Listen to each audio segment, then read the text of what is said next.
जो धर्मयुक्त भोग है वो देना चाहिए मन को, जो धर्म विरुद्ध भोग है वो नहीं देना चाहिए। धर्मयुक्त, जैसे आप गृहस्थ में हो और आपके मन में काम आया, आपकी पत्नी है, तो वो अधर्म नहीं होगा।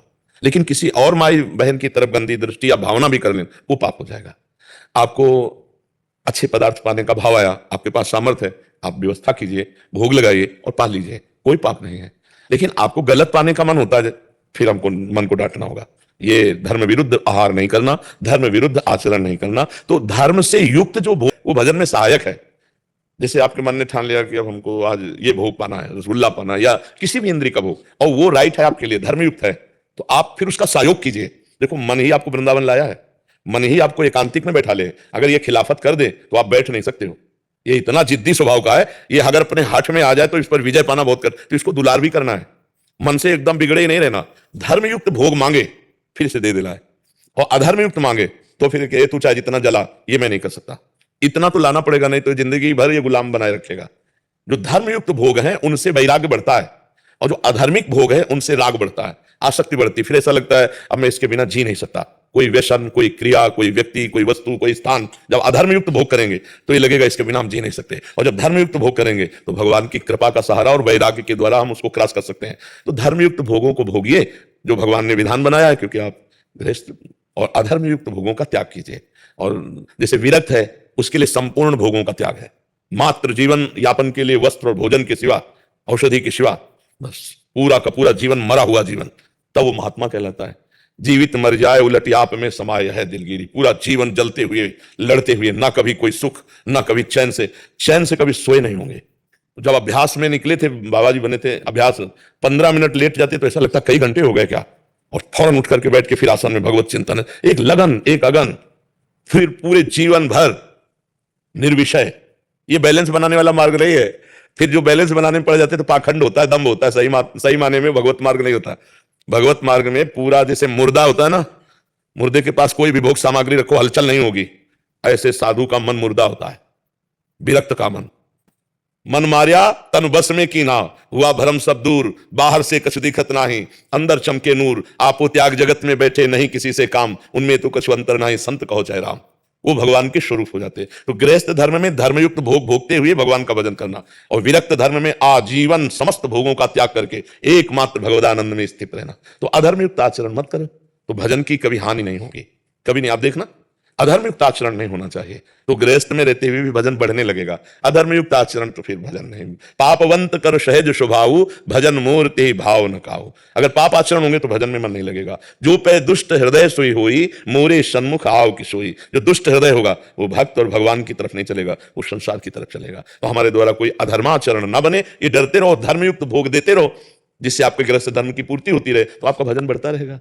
ठीक है ना। पुकार में तुम्हारी दम होनी चाहिए, अन्य आश्रय नहीं। द्रौपदी जी ने जब तक पतियों का सहारा रखा, भीष्मादि का सहारा रखा, कोई बचाने नहीं आया। जब अपने हाथों से पकड़ा तब भी, और फिर जब दांतों से पकड़ा तब भी हार ही माननी पड़ी। जब देखा अब कि 10,000 हाथियों का बल रखने वाला दुशासन एक झटके में अब दांत से वस्त्र हट जाएगा, और एक वस्त्र धारण की हुई थी, उन्होंने हा द्वारिकाधीश हाथ उठा दिए, वस्त्र अवतार भगवान का हो गया। यहां से पल्लू नहीं हटा सका, ढेर लग गया वस्त्रों का, और भगवान का एक वस्त्रावतार हो गया। द्रौपदी के वस्त्र बन गए भगवान। तो आज तक जहां भी इतिहास साक्षी है, जो आर्त भाव से भगवान को पुकारा तो भगवान ने उसकी निश्चित रक्षा की। हमें एक ही उपाय पता है, श्री भगवान।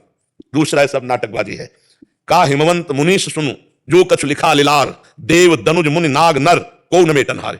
अगर मेट सकता है कोई तो भावी मेट सके त्रिपुरारी, भगवान मिटा सकते हैं, दूसरा कोई नहीं। हमारी सोच समझ श्रद्धा विश्वास एकमात्र भगवान पर है, उनकी पुकार करो वही। कोई जंतुर, कोई राख, कोई ये सब इनकी सामर्थ्य नहीं। को न मेटन हार, तो इसलिए भगवान को पुकारो। जो आपका संकट हो आप समझिए, एकांत में भगवान से विनय कीजिए। हम उनके बच्चे हैं, अगर हमसे गलती भी हुई है तो हमें क्षमा करें और हमको संकट से हटावें, तो भगवान निश्चित हटाते हैं। मंगल भवन अमंगल हारी, अमंगल का नाश करते हैं। और हरि स्मृति सर्व विपद विमोक्षणम, जहां भगवान का चिंतन किया गया भगवान विपत्ति का नाश करते हैं। इसलिए धैर्य रखकर, एकमात्र भगवान का आश्रय रखकर जब आर्त भाव से पुकारोगे तुरंत समस्या का समाधान निकलने लगेगा। लेकिन एक अनन्य होना चाहिए, मतलब फोन नंबर जैसे मिलाया जाता है ना, ऐसे भगवान से फोन नंबर मिलाने क्या है, एक मतलब एकमात्र भगवान का भरोसा। अब कोई नहीं रह गया। जैसे गजेंद्र सब छोड़ के चले गए, एक झटके में ग्राफ मार देगा, बस एकमात्र भगवान को हे हरि। और आर्त भाव मतलब ये नहीं कि पता नहीं भगवान करे कि ना करे, दूसरा तीसरा ऑप्शन रखे, नहीं, एक ऑप्शन आखिरी। अब बनेगी तो आपसे बनेगी, नहीं तो प्रभु मेरा कोई अब साथी नहीं।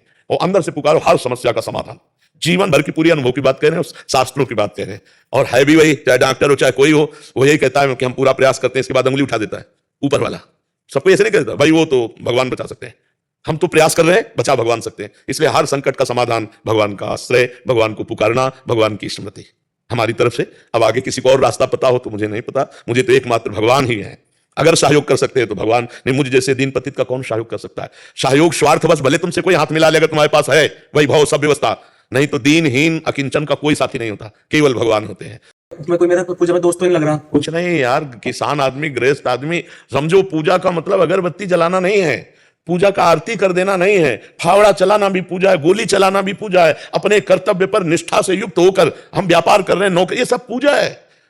धर्म पूर्वक चलो, भगवान का नाम जप करो, जो कार्य करते हो तुम्हारी पूजा है। ये सृष्टि भगवान की, हम बार बार समझाना चाहते हैं। अर्जुन जी कह रहे हैं हम संन्यास लेके भजन करेंगे, भगवान जी कह रहे नहीं, उठा प्रत्यंचा चढ़ा गांडी पर और काट इनकी गर्दन, ये पूजा होगी। तो समझो, अगर हमारा फावड़ा चल रहा है राम राम, तो इससे बड़ा भजन क्या होगा, राधा राधा, इससे बड़ा भजन क्या होगा। हमें शाम तक जब समय मिला, एक लोटा जल चढ़ा दिया, हो गई पूजा। किसान आदमी, हम दिन भर मेहनत कर रहे हैं, जो अन्न कमा रहे हैं, परिवार का पोषण, समाज का पोषण उससे होगा, बीच बीच में भगवान का स्मरण कर रहे हैं। भगवान इस पूजा, आरती पूजा, इससे ज्यादा प्रसन्न नहीं होते, अपने कर्तव्य से प्रसन्न होते हैं। हाँ, कर्तव्य करते हुए आपके पास समय, आप कर लीजिए, नहीं है तो कर्तव्य ही पूजा है।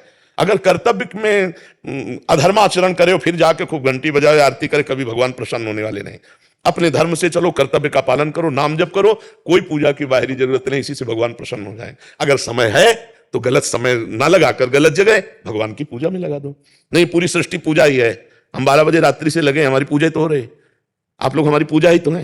हमारे भगवान के रूप में आए, आप हमसे प्रश्न करते हैं, भगवत चर्चा हो रही, आप संतुष्ट होते हैं, हमारी हो गई पूजा। तो अलग अलग पूजा है, अलग अलग पूजा। एक किसान का हल जोतना, फावड़ा चलाना, नाम जप कर